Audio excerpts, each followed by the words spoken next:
ยินดีต้อนรับสู่ CEO Channels และข่าวนี้นะครับมีหัวข้อข่าวที่ชื่อว่าเฮรันอีลอนมัสก์โพสต์ Twitter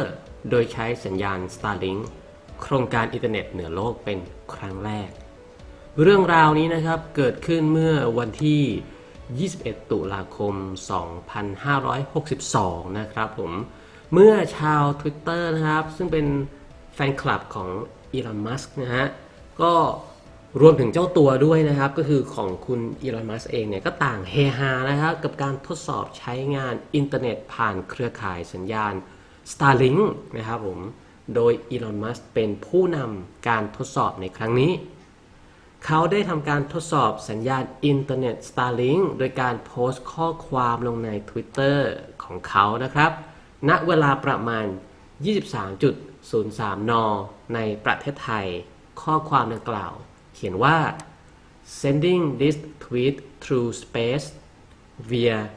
Starlink satellite จากนั้นประมาณอีก 2 นาทีต่อมาอีลอนมัสก์ก็ได้โพสต์ว่า wow it work นะครับซึ่งก็แปลว่าว้าวหรือไม่ก็เฮ้ยมันทำงานได้อะไรอย่างนี้เป็นต้นนะครับผมคือก็อุทานแบบประมาณว่าดีใจนั่นเองแล้วก็มีหลังจากนั้นนะครับก็จะมีทางแฟนคลับของอีลอนมัสก์เนี่ยก็ได้เข้ามาร่วมแสดงความคิดเห็นกันอย่างสนุกสนานเลยนะครับกว่า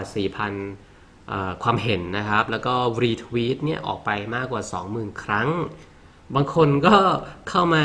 หยอกล้อนะครับผมแบบว่าเฮ้ยฉันลืมรหัสพาสเวิร์ดอ่ะขอพาสเวิร์ดของ Starlink หน่อยอย่างนี้เป็นต้นนะฮะก็จะได้แบบเอาพาสเวิร์ด Starlink ไป connect แล้วก็ใช้อินเทอร์เน็ตของ Elon Musk นั่นเองนั่นก็คือมาหยอกล้อกันมาแซวกันนะครับบางคนก็เข้ามาชื่นชมบอกว่าเก่งจังเลยนะครับประมาณว่า in God we trust นะฮะ no in Musk we trust นะก็เป็นการแซวกันนะคือคนเหล่านี้เป็นแฟนคลับนั่นเองก็แซวกันเล่นๆสนุกสนานนะครับแต่ว่าท่ามกลางความเฮฮานะครับก็จะมีคนที่ไม่เห็นด้วยกับโครงการ Starlink เนาะทำไมล่ะฮะทำไมถึงไม่เห็นด้วยอันนี้ไม่เกี่ยวกับเรื่องของสัญญาณแบบดีไม่ดีนะฮะคือโอเคStarlink เนี่ยเพิ่งเริ่มต้นใช้เนี่ยสัญญาณอะไรต่างๆนี้อาจจะยังไม่ได้ดีมากเท่ากับอินเทอร์เน็ตในปัจจุบันแต่ว่ามันเป็นโครงการระยะยาวอีก8 ปี 10 ปีข้างหน้านะฮะกว่าที่มันจะสำเร็จแบบ100%ทีนี้คนที่ไม่เห็นด้วยเนี่ยคือไม่ได้เกี่ยวข้องกับคุณภาพของสัญญาณแต่ว่าเขาไม่เห็นด้วยเพราะอะไรก็ต้องขอเกริ่นก่อนนะครับว่ากว่าที่โครงการ Starlink จะเสร็จสมบูรณ์นะครับอีลอนมัสก์เนี่ยจะต้องส่งตัวของดาวเทียมสัญญาณชุดนี้ขึ้นไปสู่ชั้นบรรยากาศโลกจำนวนมากถึงไม่น้อยกว่า 12,000 ชุดนะครับซึ่งจำนวนนี้ก็จะแล้วเสร็จภายในแบบประมาณ 7-8 ปีนะเป็นอย่างเร็วทีนี้เนี่ยสิ่งที่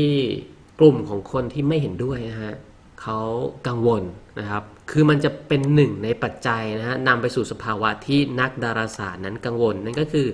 ปรากฏการณ์เคสเลอร์ซินโดรมนะครับซึ่ง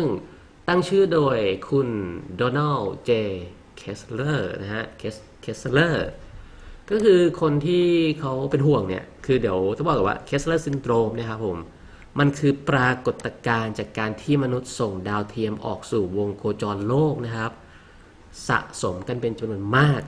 และในที่สุดจะเกิดการเฉี่ยวชนและแตกกระจายเป็นเศษส่วนพุ่งไปชนดาวเทียมอื่นๆจนเกิดปฏิกิริยาลูกโซ่นั่นเองสุดท้ายมันจะส่งผลให้เกิดเศษขยะดาวเทียมปกคลุมไปรอบโลกนะครับทีนี้เนี่ยพอมันเป็นอย่างนี้มันมีปัญหาตรงไหนนะครับคือมันไม่ได้ถึงกับเป็นวันสิ้นโลกแบบว่าอุกกาบาตหล่นแล้วก็โลกจะมืดไม่ได้ถึงขนาดนั้นแต่ว่าสิ่งเหล่านี้นะครับมันจะไปเป็นการเรียกว่าบดบังแล้วก็เป็นอุปสรรคต่อการศึกษาดาราศาสตร์นะครับผมและนอกจากนั้นยังเป็นอุปสรรคในการปล่อยยานอวกาศสู่นอกโลกด้วยนะครับซึ่งคนที่เป็นห่วงเนี่ยเขาบอกว่าถ้าเกิดปรากฏการณ์เคสเลอร์ซินโดรมขึ้นเมื่อไหร่นะฮะในระดับที่ค่อนข้างรุนแรงจะทำให้ดาราศาสตร์ของมนุษยชาตินะครับวิทยาการเกี่ยวข้องกับดาราศาสตร์การท่องอวกาศของมนุษยชาตินั้นล้าหลังไปเป็น100 ปีเลยนะครับผมนั่นคือสิ่งที่เขากังวลและทางอีลอนมัสก์นั้นก็ยังไม่ได้มีความเห็นต่อความกังวลของฝั่งที่อยู่ตรงข้ามนั่นเองนะครับก็ยังไม่มีคำตอบอะไรจากอีลอนมัสก์นะครับผมเราก็ยังไม่รู้ว่ามันจะเป็นยังไงต่อไป ซึ่งก็ต้องไปติดตามกันต่อไปนะครับ Starlink จะแล้วเสร็จนะฮะครบ 12,000 ดวง